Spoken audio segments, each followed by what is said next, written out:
Hello everyone. तो आज जो टॉपिक हम कवर करने वाले हैं इट इज़ ग्राफ। ग्राफ क्या है? X T, B T and A T. X T means होता है पोजीशन टाइम ग्राफ, क्लियर है? Velocity time graph. B T का मतलब हो गया, और एक्सीलरेशन टाइम ग्राफ। तो इस तरह से हमारे पास 3 ग्राफ्स होंगे जो हमें समझने और पढ़ने हैं। Position time graph, velocity time graph और एक्सीलरेशन टाइम ग्राफ। तो इन ग्राफ को पढ़ने से पहले आपको जनरल मैथमेटिक्स आनी चाहिए, यानी जनरल मैथमेटिक्स में जो ग्राफ होते हैं वो किस तरह से शो होते हैं, कुछ फंक्शंस हैं। तो पहले मैं मैथमेटिकल जो ग्राफ होते हैं वो स्ट्रेट लाइन है या पैराबोला है या किस तरह की शेप को रिप्रेजेंट कर रहे हैं, पहले वो समझ लेना है। अच्छा, ये ध्यान रखना है, ये मैथमेटिक्स नहीं पढ़ा रहा हूँ मैं, यहाँ पर फिजिक्स पढ़ रहे हैं। तो बहुत ज़्यादा डीप में जाकर हमें डिस्कस नहीं करना है कि जो स्ट्रेट लाइन ग्राफ ये ऐसे क्यों बनता है, पैराबोला ग्राफ ऐसे क्यों बनता है, हमें उनके बारे में स्टडी नहीं करनी है। हमें सिर्फ शेप को पहचान लेना है कि इस तरह की शेप दिखेगी तो ये ग्राफ ये है, इस तरह की शेप दिखेगी तो हम ग्राफ इस तरह से पहचानेंगे, ठीक है?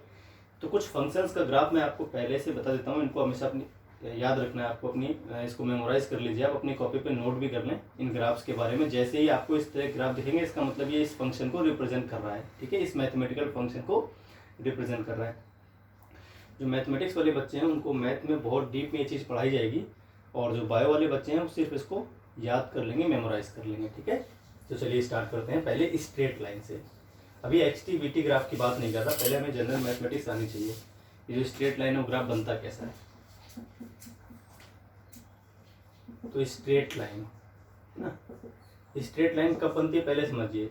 वाई एक्सिस जब फंक्शन होता है एक्स का इस तरह से कि जो एफ एक्स है वो हो जाए के एक्स, के कांस्टेंट है, तो वाई इज इक्वल टू हो गया आपका के एक्स, है ना, यानी वाई प्रोपोर्शनल टू एक्स आप बोल सकते हो सीधे सीधे इस तरह से। जब वाई फंक्शन हो एक्स का और इस तरह से हो कि जो फंक्शन है एक्स का वो के एक्स के बराबर है, ठीक है? एक्स की पावर 1 है, अब तो वाई की पावर भी 1 होगी और एक्स की पावर भी 1 होगी, बाकी सब कांस्टेंट रहेगा। इसको हम बोलते हैं स्ट्रेट लाइन। जब लीनियरली वाई लीनियरली एक्स पे डिपेंड करता हो, वाई की पावर 1 एक्स की पावर 1 पे डिपेंड करती हो सीधे सीधे, क्लियर है? तो इसका ग्राफ कैसा बनता है वो देख लेते हैं। अगर हम सिर्फ इसका ग्राफ देखें तो x की वैल्यू 0 पुट करूंगा तो y की वैल्यू 0 मिलेगी, तो सीधे ग्राफ यहाँ से स्टार्ट हो जाएगा, है ना? दोनों एक साथ ओरिजिन पे मिलेंगे। फिर x की डिफरेंट वैल्यू पे y की डिफरेंट वैल्यूज मिलती आएंगी, पर ये मिलेंगे लीनियरली। तो जो ग्राफ है ये है स्ट्रेट लाइन का ग्राफ, ठीक है?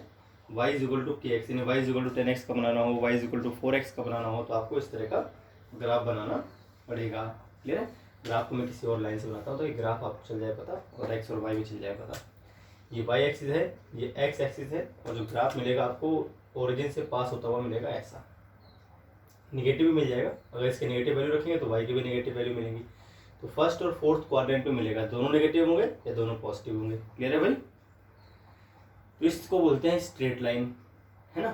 अब स्ट्रेट लाइन का एक और फंक्शन है, मान लीजिए जो आपका पॉइंट है वो ओरिजिन पे ना मिले, ठीक है? मतलब इस तरह की इक्वेशन अपने पास y इज इक्वल टू मान लीजिए आपका दे रखा हो mx प्लस सी, ठीक है? अच्छा, यहाँ पर जो एंगल बनता है थीटा उसको हम बोलते हैं स्लोप, टेन थीटा के बराबर आती है, उसको लिखते हैं m से। तो m होती है स्लोप ऑफ स्ट्रेट लाइन, जिसको हम टेन थीटा से निकाल सकते हैं बहुत इजीली।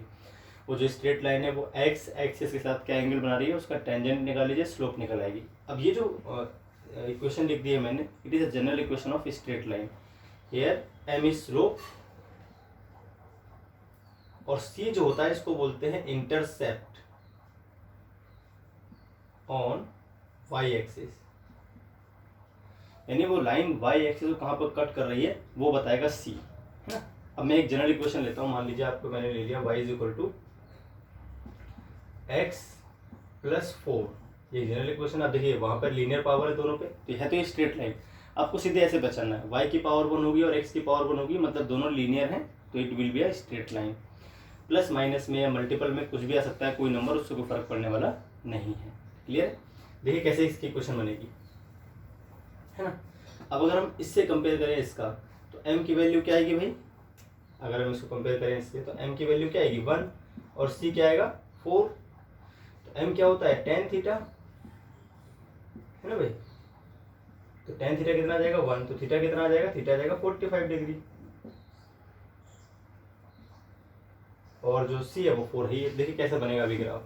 मैंने कहा था लाइन कहाँ काटेगी, लाइन कट करेगी y पर c, तो ये c इज इक्वल टू 4 हो गया इंटरसेप्ट लाइन का, लाइन यहाँ कट करेगी पहले तो, ठीक है, कट कर दिया लाइन ने, और उसके बाद लाइन पीछे आएगी ऐसे, ठीक है, ऐसे पीछे तक बढ़ा दीजिए अब इसको। अब जो इसका एंगल बनेगा थीटा वो कितना बनेगा 45 डिग्री, किससे साथ, एक्स एक्सिस के साथ। तो ये आपका आंसर हो जाएगा, ये स्ट्रेट लाइन के लिए ये आ जाएगा 4, जहाँ पर वाई को कट करेगी वो पॉइंट हो जाएगा 4। तो इसमें एक पॉइंट तो आपको कंफर्म मिलना है 0,4। जब एक्स की वैल्यू 0 पुट करोगे तो भाई 4 ही तो आएगा, तो 0,4 यहाँ पर पॉइंट मिलेगा एक, और 45 डिग्री खाते हुए एंगल आएगा। तो ये इस तरह से स्ट्रेट लाइन की इक्वेशन होती है, ठीक है। तो अगर वो ओरिजिन शुरू कर रही है तो इस तरह टर्म्स में आएगा, और अगर प्लस माइनस में आया, अगर सीधे y is equal to k x है मतलब ओरिजिन मिलेगा 0,0 पॉइंट मिलेगा, और y is equal to k x plus minus सी है, तो फिर ओरिजिन पे नहीं कट करेगी, या तो वो प्लस सी का मतलब ऊपर y पे कट करेगी, और माइनस सी का मतलब नीचे y पे कट करेगी। क्लियर है। और कोई लाइन ऐसी आती है, इसका मतलब जो इसका इंटरसेप्ट है वो कैसा है माइनस का, तो इक्वेशन ऐसी हो जाएगी के एक्स माइनस सी। क्लियर है।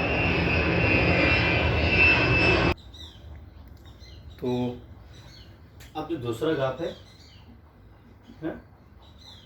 उसमें क्या है, बाइनोमियल जो इक्वेशंस होती हैं अपने पास, बाइनोमियल नहीं सॉरी, आपको अब आप करना है क्वाड्रेटिक इक्वेशन दे रखी हो, मान लीजिए इससे दे रखा हो y is equal to f x हो, और जो एफ एक्स है वो हो जाए एक्स स्क्वायर, है ना, के एक्स स्क्वायर हो जाए मान लीजिए। अब देखिए x यानी y क्या आ जाएगा, y आ जाएगा पर के एक्स स्क्वायर। क्लियर है भाई, तो के एक्स स्क्वायर आ गया। अब जो इसका ग्राफ बनता है वो बनता है ऐसा, आपको ध्यान रखना है। ग्राफ मैं रेड पेन से बना देता हूँ। ग्राफ बनेगा ऐसा, इस तरह का, ठीक है, ऐसा बढ़ता हुआ, इधर भी आएगा ये ऐसा। इसको बोलते हैं पैराबोला। क्या बोलते हैं भाई, parabola. y is equal to k x square होगा तो ग्राफ आपका इस तरह से होगा, ये ऐसे बढ़ता जाएगा लगातार, ये कभी मुड़ेगा नहीं, ऐसे ही आगे बढ़ेगा, ठीक है। ये कभी भी y के पैरेलल नहीं आएगा, ठीक है, never parallel to y। Line सीधी नहीं करनी, ऐसे बढ़ती आएगी आगे की ओर, ये ऐसे बढ़ता है, मतलब इस तरह की शेप जब आपको दिखे तो आप समझ लेना पैराबोला है तुरंत, और वो इस फंक्शन को रिप्रेजेंट कर रही होगी। तो y is equal to k x square आएगा, y is equal to 10x square आएगा, तब भी आपको ये ग्राफ बनाना है, y is equal to 20x square आएगा, तब भी आपको ये बनाना है ना। वैल्यूज नहीं लिखनी होती ग्राफ में, सिर्फ शेप पहचाननी है आपको, और कुछ नहीं करना, ज़्यादा मैथमेटिक्स नहीं यहाँ पे इन्वॉल्व कर रहे। तो इस तरह की शेप देखते हैं, पहचानोगे क्या है ये पैराबोला। अब मान लीजिए ऐसे हो question, x is equal to k into y square होती तो कैसे बनता है, तो फिर ये ऐसा बनता है। फॉर दिस ग्राफ होगा ऐसा आपका, ठीक है, इस तरह से एक कर्व आएगा, इस तरह से आगे इधर भी आएगा ऐसा, ठीक है। x is equal to k into y square आपके पास ये हो जाएगा, यानी जो सिंगल पावर है उसके दोनों तरफ वो ऐसे इस तरह से, मतलब उसी एक्सिस के लोग वो एक्सपेंड करता है। जैसे y सिंगल पावर है तो y एक्सिस के लोग एक्सपेंड कर रहा है, x सिंगल पावर है तो x एक्सिस के लोग एक्सपेंड कर रहा है। ये किसका है, ये x square is equal to k, x is equal to k into y square अगर आता है ना। और ये किसका है, ये है y is equal to k into x square का ग्राफ। यहाँ y तेजी से बढ़ेगा, यहाँ x तेजी से बढ़ेगा, y की वैल्यू आप 2 रखोगे तो x की वैल्यू 4 आएगी, है ना, तेजी से बढ़ेगा। देखिए इस तरह से बढ़ता जाएगा तेजी से, है ना। तो जो x होता है वो y से ज़्यादा तेज बढ़ता है, y स्क्वायर लिखा होगा ना, y की वैल्यू 2 रखेंगे तो इसकी वैल्यू 4 कुछ आएगी, इस तरह से आएगी, जो भी है k की वैल्यू पे भी डिपेंड करता है। अब अगर हम ग्राफ मान लेते हैं हमारे पास, ये सब ग्राफ आपको सिर्फ पहचानने हैं, ये ऐसे क्यों बनते हैं इनमें डिस्कस नहीं करने वाला, ये मैथमेटिक्स में डिस्कस होगा। तो y is equal to minus k x square दे रखा हो और x is equal to minus k y square दे रखा हो, तो ग्राफ कैसे बनना, इसका जो ग्राफ बनेगा वो ऐसा बन जाएगा, सॉरी ऐसा नहीं, नीचे की तरफ y सिंगल पावर है तो y पे आ जाएगा नीचे तरफ, ये इस तरह से, ठीक है। और जो इसका ग्राफ बनेगा वो बनेगा इस तरह से, x नेगेटिव है तो ऐसा जाएगा, ठीक है। तो ये हो गया x minus k y square का ग्राफ, तो ये हो गया y is equal to minus k x square का, ये हो गया x is equal to k y square का, ये हो गया। और आपको पहले जो बनाया था मैंने वो किसका था, Y is equal to k x square का था। तो चारों ग्राफ मैं एक बार वापस से रिपीट कर देता हूँ। ये किसका है, ये Y is equal to k x square का है, ठीक है भाई, पहला ग्राफ। ये किसका बना हुआ है, ये बना हुआ है y is equal to minus k x square का।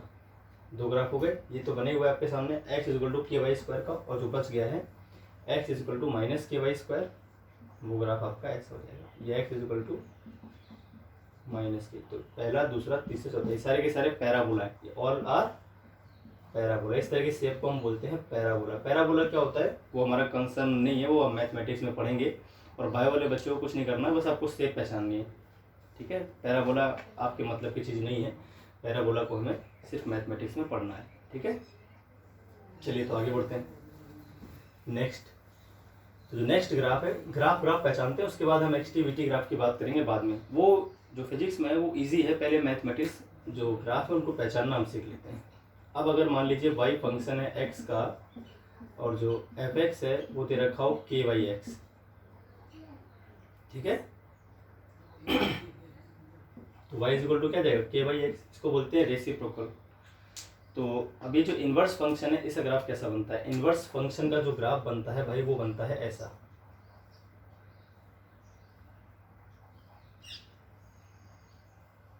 ठीक है, इस तरह से, इधर से और इधर से भी ऐसा बनता है, ऐसा। ये इन्वर्स फंक्शन का ग्राफ है, इधर y हो जाएगा, इधर x हो जाएगा। सिर्फ एक मिलता है तब भी आपको इन्वर्स फंक्शन ही समझना है, जरूरी नहीं कि हमें सारी वैल्यूज लेनी होती हैं।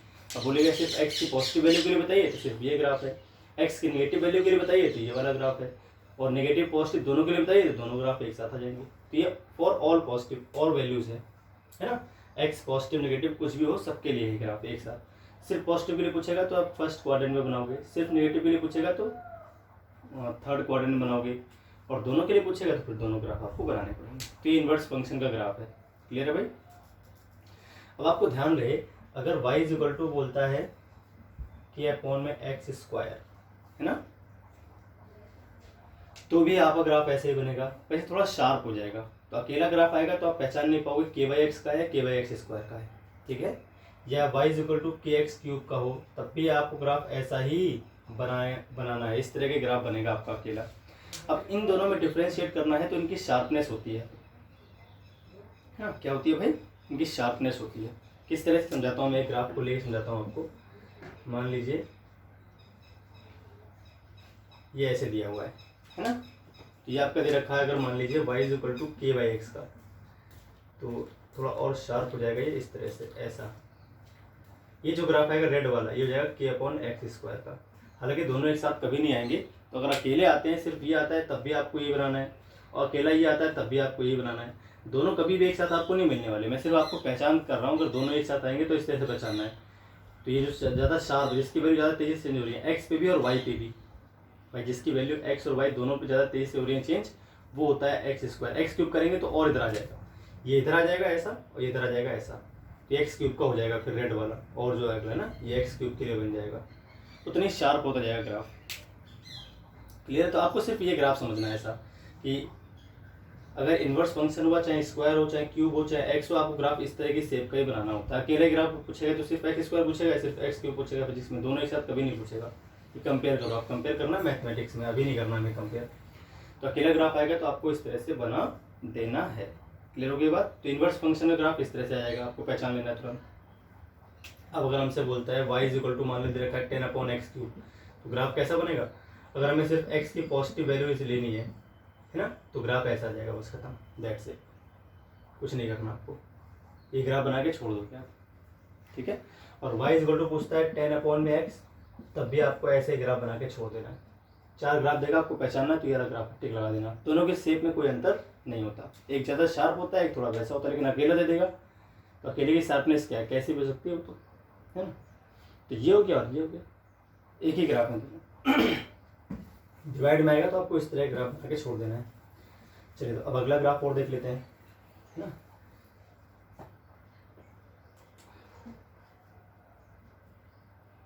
इन्वर्स फंक्शन हो गया आपके पास, और अब y इज इक्वल टू ई की पावर x का जो ग्राफ बनता है वो कैसा बनता है वो एक बार और समझ लें आप। ई की पावर x ग्राफ आपका इस तरह से बनता है, y इज इक्वल टू ई की पावर x दे रखी तो ग्राफ आपका ऐसा बनेगा। इधर कभी टच नहीं करेगा, सिर्फ पैरेलल हो सकता है इसके, ठीक है। क्योंकि इसमें y कभी जीरो नहीं आ सकता। आप यहाँ कुछ भी पावर पुट कर लीजिए, y की वैल्यू जीरो नहीं आएगी कभी भी, है ना। तो ये इस तरह से चलता रहेगा हमेशा। तो यहाँ पर आप कुछ भी प्लस या माइनस कुछ भी आप कर लो पुट, यहाँ पर x की वैल्यू माइनस पुट करोगे तब भी ये y पॉजिटिव आना है। क्यों? जैसे मान लीजिए e की पावर, अच्छा e क्या होता है वो समझ लें। e की वैल्यू होती है 2 और 3 के बीच में, इसको बोलते हैं एक्सपोनेंशियल फंक्शन। तो e की वैल्यू 2 और 3 के बीच में आती है, ये कांस्टेंट है e, ठीक है, इसको बोलते हैं एक्सपोनेंशियल। ये कांस्टेंट है, e की वैल्यू 2 और 3 के बीच में आती है, 2.7 कुछ होती है। अब x की वैल्यू 1 और 2 और 3 पुट करोगे तो y की वैल्यू तेज़ी से बढ़ना शुरू कर देगी। इसमें 0,1 पॉइंट हमेशा मिलेगा, क्योंकि अगर हम x की वैल्यू 0 पुट करते हैं तो y क्या आ जाएगा, e रेज़ टू पावर 0 तो 1 आएगा। तो एक पॉइंट 0,1 जरूर मिलेगा आपको हमेशा, जब भी इस तरह का फंक्शन होगा तो ये पॉइंट आपको मिलना है कन्फर्म। और अगर हम इसकी नेगेटिव x की नेगेटिव वैल्यू की बात करें तो जैसे e की पावर -2 कर लिया मैंने, तो क्या हो जाएगा 1/e² आएगा, लेकिन आएगा तो y पॉजिटिव ही, क्योंकि e की वैल्यू पॉजिटिव है ना।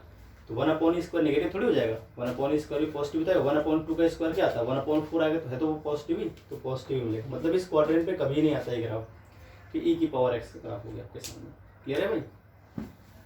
ये जो कुछ मेन ग्राफ है, अब साइन कॉस का भी ग्राफ होता है, साइन कॉस का भी ग्राफ हम समझ लेते हैं एक बार, आपको सिर्फ देखना है, फिर हम बात करेंगे फिजिक्स में वापस आने की। तो साइन का जो ग्राफ बनता है वो इस तरह से बनता है, ये साइन x का ग्राफ है, ठीक है भाई। y is equal to sine x का ये ग्राफ होता है। यहाँ पर x की वैल्यू अगर हम पुट करना चाहें तो ये थीटा के एंगल में sine y is equal to sine theta है, साइन x की वैल्यू पुट करनी पड़ेगी हमको यहाँ पर। तो ये x क्या है, एंगल ही तो है, तो यहाँ पर जो एंगल आएगा वो हो जाएगा π/4, फिर यहाँ पर आता है π/2, सॉरी यहाँ पर आता है π/2, यहाँ पर आता है पाई, यहाँ पर आता है 3π/2, यहाँ पर आता है 2π, ठीक है। और ये y की वैल्यू होती है मैक्सिमम, तो y साइन की मैक्सिमम वैल्यू क्या आएगी, +1 ही तो आएगी, तो यहाँ पर +1 हो जाएगा और नीचे तरफ -1 हो जाएगा। तो y और ये x, ये साइन का कर्व होता है। इस ऐसे क्यों बनते हैं वो मैथमेटिक्स में पढ़ेंगे, आपको बस पहचानना है। इस तरह की शेप देखिए, मतलब ये साइन कर्व है, ठीक है भाई। कॉस कर्व होगा तो कॉस कर्व ऐसा बनता है ना, स्टार्टिंग से इस तरह का बनेगा, वो स्टार्टिंग +1 से शुरू होगा और -1 पे, यानी y इज इक्वल टू, अगर हमें cos x दे रखा हो तो cos x की मैक्सिमम वैल्यू क्या होती है, +1, तो स्टार्टिंग करेगा +1 से। cos 0, x की वैल्यू 0 होगी तो y की वैल्यू क्या आ जाएगी 1, है ना। इसका हम ऐसे भी बना सकते हैं, अगर यहाँ पर हम पॉइंट्स ले लें तो पॉइंट्स लेने, अगर आपको यहाँ पर मान लीजिए x लिया आपने, यहाँ पर y लिया, x की वैल्यू 0 पुट करोगे y 0 आ जाएगी, साइन 0 की वैल्यू 0 होती है। x अगर π/2 पुट करोगे तो y क्या आ जाएगा, +1 आ जाएगा, π/2 पुट करोगे। ऐसे अगर पाई पुट करोगे तो फिर 0 आ जाएगा, फिर 3π/2 पुट करोगे तो -1 आएगा, साइन 3π/2 की वैल्यू -1 होती है। 2π पुट करोगे तो वापस 0 आ जाएगा। इन सभी कर्व को मिला देंगे, तो इन सभी पॉइंट्स को मिला देंगे तो ये बन जाएगा। तो एक पॉइंट हमें पहला ये मिला था, एक पॉइंट यहाँ मिल गया, एक पॉइंट यहाँ मिल गया और एक पॉइंट यहाँ मिल गया। इन चारों पॉइंट्स को मिलाया तो कर्व मिल गया हमको। क्योंकि यहाँ पर साइन की वैल्यू होती है वो कॉन्स्टेंटली चेंज नहीं होती थी, वो कर्व कभी बहुत तेज़ी बढ़ती है, उसके बाद फिर धीरे धीरे बढ़ना शुरू कर देती है। स्टार्टिंग में तेज़ी से बढ़ती है, उसके बाद थोड़ा धीमे पड़ जाती है, फिर घटती है, फिर बढ़ती है, फिर घटती है, डायरेक्शन चेंज करती है, माइनस की वैल्यू जाती है, फिर प्लस की वैल्यू जाती है। तो ये साइन x का ग्राफ है, ये कॉस x का। आपको इस तरह के शेप देखिए, आप समझ लेना कॉस x का ग्राफ है बस, ठीक है। यह आ जाएगा आपका π/2, यहाँ पर है पाई, यहाँ पर है 3π/2 और यहाँ पर क्या आ जाएगा 2π, ग्राफ खत्म हो जाएगा ऐसा। तो ये सारे पॉइंट्स हैं इसमें, ठीक है भाई। तो साइन एक्स कॉस एक्स का ही बताइए भी, हालांकि आएगा नहीं, बहुत रेयर केस में कभी आएगा। तो अब देखते हैं नेक्स्ट। अब सारी चीज़ें मैथमेटिक्स में वापस से पढ़ोगे जो मैथ्स वाले बच्चे हैं, और बायो वालों को सिर्फ शेप देख कर ही पहचान लेना है। अब आते हैं फिजिक्स पर वापस। अब हम बात कर लेते हैं एक्स-टी ग्राफ की। किसकी? एक्स-टी ग्राफ की। तो पोजीशन टाइम ग्राफ कैसे कैसे बनता है तो इसकी पहले हम बात कर लेते हैं आज, ठीक है। तो अगर बॉडी रेस्ट में है, बॉडी इज एट रेस्ट, अगर बॉडी रेस्ट में है तो कैसा ग्राफ बनेगा, तो ग्राफ बनेगा आपका इस तरह का, पैरेलल टू टाइम एक्सिस। देखिए एक तरफ आपको टाइम लिखना है और एक तरफ लिखना है पोजीशन।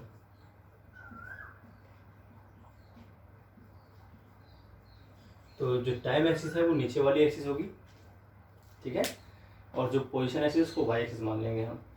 तो अपना जो ग्राफ बनेगा वो ऐसा बन जाएगा। क्लियर है भाई? एक्स टी ग्राफ, ये इसका मतलब पोजीशन चेंज ही नहीं हो रही, टाइम आगे बढ़ रहा है पर पोजीशन क्या है, जहाँ थी वहीं की वहीं है पार्टिकल, ऐसे शो कर रहा है। मान लीजिए एक लाइन है यहाँ पर ले लें ऐसे एक्स एक्सिस पर, है ना, तो पार्टिकल किसी एक पॉइंट पे खड़ा हुआ है, टाइम तो बीत रहा है लेकिन पार्टिकल की पोजीशन चेंज नहीं हो रही, ठीक है। ये रियल मोशन नहीं, पार्टिकल ऐसे मूव नहीं कर रहा, वो तो ये तो ग्राफ है एक्स और टी के बीच का, पार्टिकल वो है।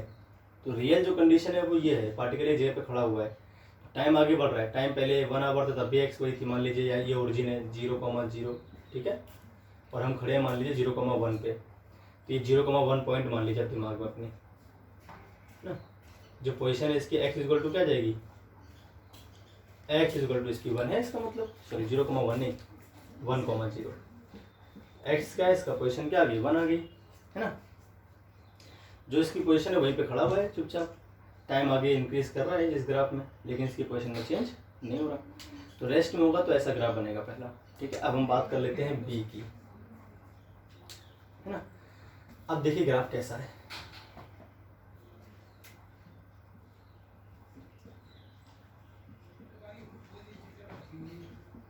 Body moves with uniform speed, uniform velocity uniform speed से मूव करेगी, तो ग्राफ आपको कैसा मिलेगा। तो इस केस में क्या होगा भाई, इस केस में आपका x होगा डायरेक्टली प्रोपोर्शनल टू t, तभी तो यूनिफॉर्म होगा। तो x इक्वल टू क्या आ जाएगा भाई, के टी आएगा यहाँ से, है ना। यूनिफॉर्मली का मतलब होता है दोनों लीनियर हो, एक t भी लीनियर हो और x भी लीनियर हो, तो उसको बोलते हैं यूनिफॉर्म स्पीड से मूव करेगा, है ना। तो x अपॉन टी क्या हो जाएगा भाई, x अपॉन टी आपका क्या हो जाएगा, स्पीड के बराबर। अब किसके बराबर आएगा, स्पीड है कांस्टेंट आ जाएगा, तो x अपॉन टी के, तो के क्या है कांस्टेंट, और x अपॉन टी को हम स्पीड बोलते हैं, तो स्पीड क्या आ जाएगी कांस्टेंट आ जाएगी। तो ग्राफ बनेगा, वो ग्राफ बनेगा ऐसा आपका। अब जैसे ये x इक्वल टू के टी है, तो इस केस में क्या होगा, ओरिजिन से पास हो जाएगा। अगर पार्टिकल यहाँ पर लेते हैं एग्जाम्पल, इसमें क्या है, पार्टिकल आप मान लीजिए आपका पार्टिकल था, उसने ओरिजिन से चलना स्टार्ट किया और वो इस डायरेक्शन में मूव करता है कांस्टेंट स्पीड से, ठीक है। तो आपने देखा t बराबर 0 पर क्या है, x बराबर 0 है, 0 पार्टिकल ओरिजिन पे था पार्टिकल स्टार्टिंग में, फिर t बराबर आपने लिया ऐसे 1 सेकेंड, तो पार्टिकल यहाँ पर आ गया, t बराबर 2 सेकेंड, तो पार्टिकल यहाँ पर आ गया, है ना। हर टाइम इंटरवल में पार्टिकल वही डिस्टेंस ट्रेवल करता है, मान लीजिए 1 मीटर कर रहा है, यहाँ 1 मीटर कर रहा है, तो इसकी स्पीड क्या हो जाएगी 1/1, तो 1 मीटर पर सेकेंड आ गई। 2 करता है, तो हर एक 1 सेकेंड में कितनी डिस्टेंस कवर कर रहा है 2 मीटर, तो 2 स्पीड आ जाएगी। 4 मीटर करेगा तो 4 स्पीड आ जाएगी। क्लियर है। तो इस तरह की कंडीशन है, ये तो कंडीशन यहाँ पर है। अब इसका ग्राफ कैसे बनेगा वो देखिए। तो ये x हो गया, इधर क्या हो गया भैया टाइम, है ना। तो अगर पार्टिकल स्टार्ट करता है फ्रॉम ओरिजिन, है ना, तो उस केस में यहाँ से स्टार्ट करना है ग्राफ आपको, और यहाँ पर जो एंगल बनाएगा ये, इसको बोलेंगे स्लोप ऑफ ग्राफ, जो कि होगी इस स्पीड या वेलोसिटी के बराबर। ध्यान रखना है आपको बात। एक्स टी ग्राफ अगर स्ट्रेट लाइन मिलता है तो उसका मतलब होता है कि बॉडी किससे मूव कर रही है, यूनिफॉर्म स्पीड से। अगर एक्स टी ग्राफ एक स्ट्रेट लाइन मिलता है टाइम एक्सिस के पैरेलल, तो इसका मतलब बॉडी रेस्ट में है। अब अगर एक्स टी ग्राफ मिलता है कि स्ट्रेट लाइन, वो भी टाइम एक्सिस से कोई एंगल बनाते हुए, तो इसका मतलब पार्टिकल कैसा मूव कर रहा है, यूनिफॉर्म स्पीड से मूव कर रहा है।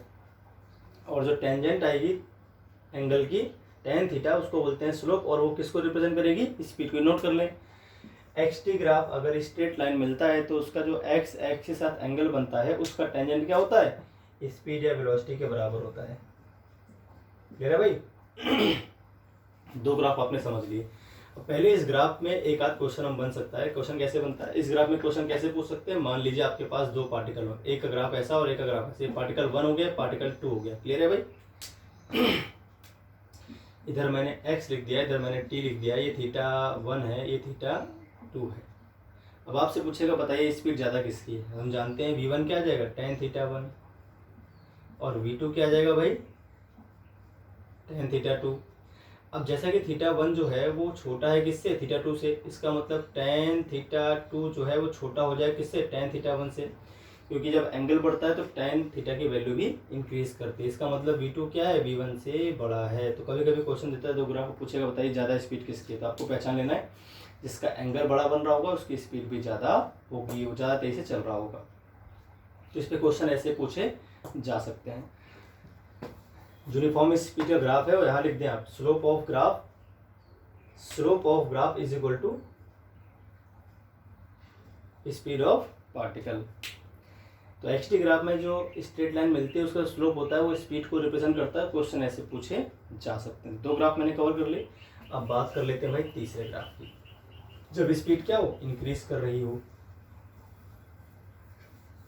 है ना। चलिए तो अगला ग्राफ देखते हैं।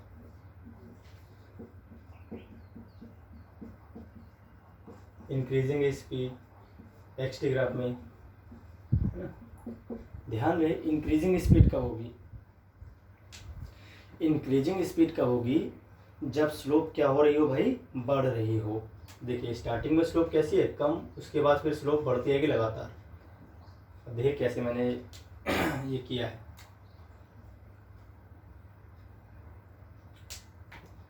तो ध्यान से देखें अगर तो आपको दिखेगा इसमें, मान लीजिए एक पॉइंट आपने यहाँ ले लिया और एक पॉइंट यहाँ ले लिया और उसके बाद एक पॉइंट यहाँ ले लिया, 3 पॉइंट आपने लिए हैं। अब देखिए तीनों में ज़्यादा स्लोप कहाँ मिल रही है, एक तो टेंजेंट आ गई, यहाँ टेंजेंट ऐसी आ गई और यहाँ टेंजेंट ऐसी आ गई, है ना।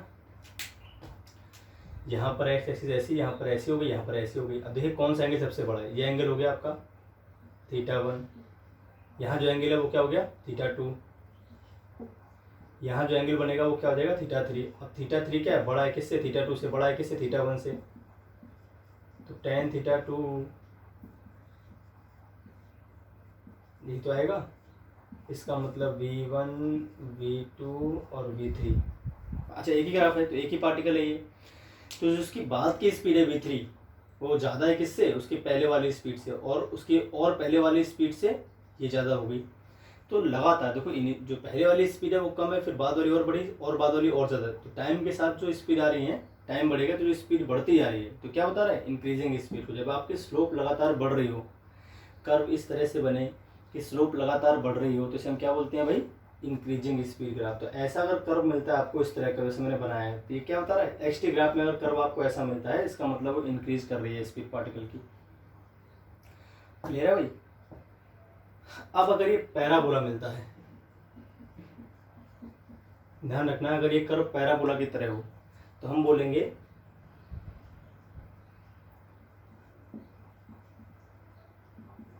Increasing rate is equal to constant. मतलब ए क्या है, कॉन्स्टेंट है। समझ गए भाई।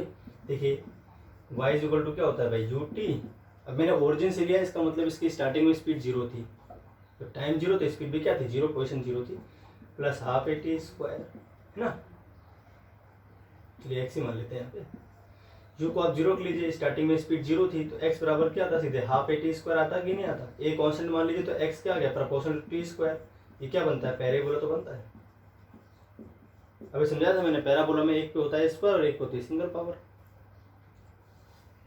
है कि नहीं। ठीक है, पोजीशन ये तो मान रखी है मैंने।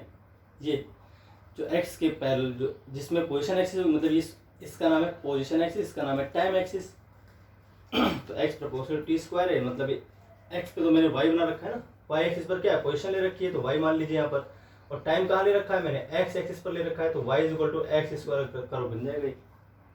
ये x पोजीशन है, एक्सिस नहीं है। इस x का मतलब क्या है, पोजीशन, और ये क्या है टाइम।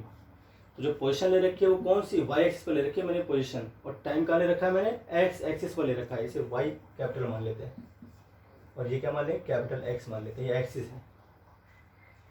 तो इस तरह ग्राफ बनेगा, ये पैराबोला है। तो पैराबोला में क्या होगा, कांस्टेंट a के लिए आपका पैराबोला बन जाएगा। अच्छा a कांस्टेंट है, इसका मतलब स्पीड क्या है, लगातार बढ़ रही है लेकिन कॉन्स्टेंटली।